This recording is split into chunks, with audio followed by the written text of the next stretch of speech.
এক দফা দাবির আন্দোলনে গিয়ে গুলিবিদ্ধ পঞ্চগড়ের সাজু মিয়ার মৃত্যুতে পরিবারে চলছে শোকের মাতম। গত রবিবার রাতে ময়মনসিংহ মেডিকেল কলেজ হাসপাতালে চিকিৎসাধীন অবস্থায় মারা যান তিনি। এ ঘটনায় শোকে মুহ্যমান গোটা পরিবার।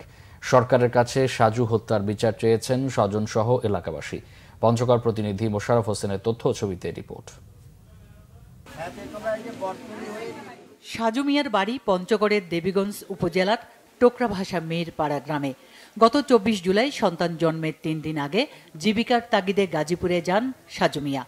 আর সন্তানের মুখ না দেখেই তাকে চলে যেতে হয় না ফেরার দেশে।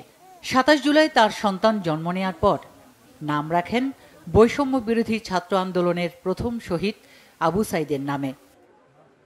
সাজু মিয়া এক দফা দাবির আন্দোলনে গিয়ে গুলিবিদ্ধ হন গত 5 আগস্ট।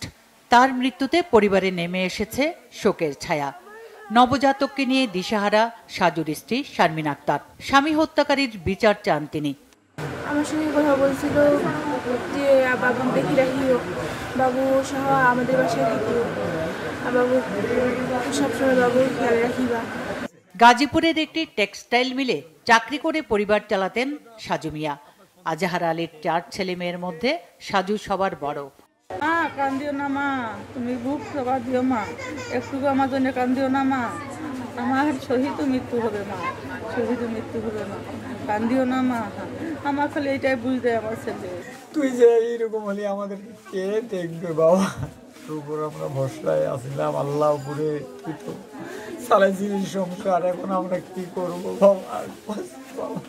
আমাদের একটাই কথা যে শিশু বাচ্চাটা যেন সরকার কোনো একটা ব্যবস্থা নেই। যার যতটুকু সম্ভব ওনার পরিবারকে আমরা সহযোগিতার হাত বাড়ায় দেব এবং সেই সাথে বর্তমান যে আমাদের তত্ত্বাবধায়ক সরকার বর্তমান যিনি আছেন উপদেষ্টা, ওনার কাছে আমার জোর দাবি যে হত্যার আমার সুষ্ঠু বিচার চাই।